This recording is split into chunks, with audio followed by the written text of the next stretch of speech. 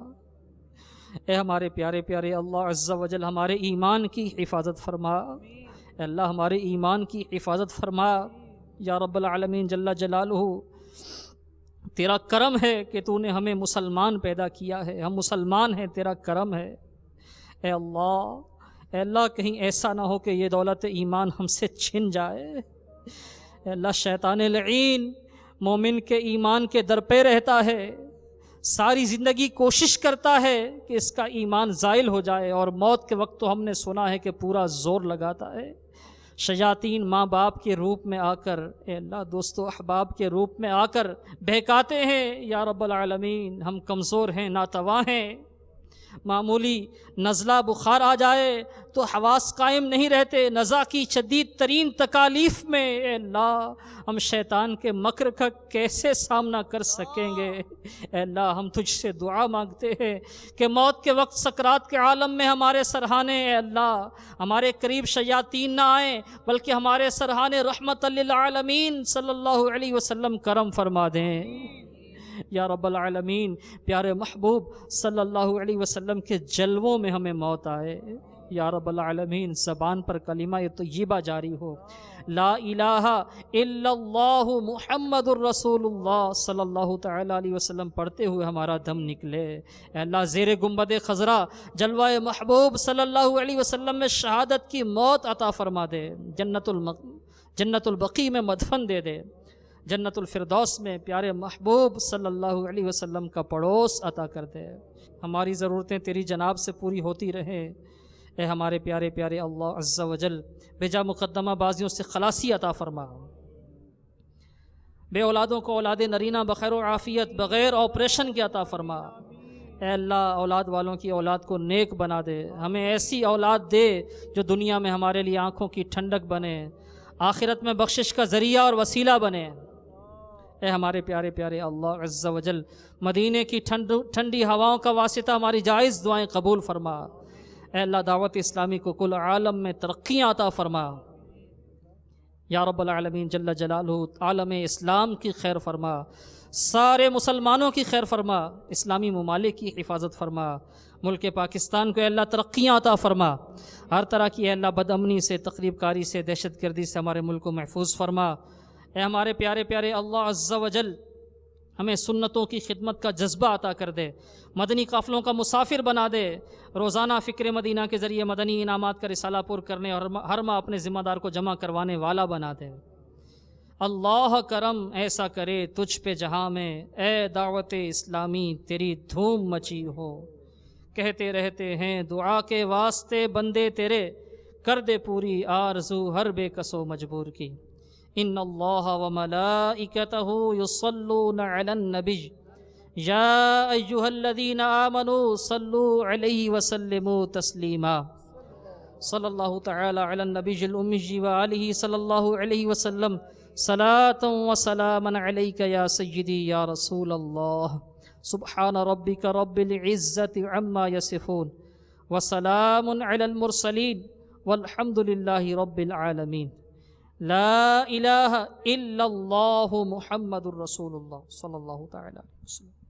آمنہ کے دل برو دلدار پر لاکھوں سلام، انبیاء کے سرور و سردار پر لاکھوں سلام، انبیاء کے سرور و سردار پر لاکھوں سلام۔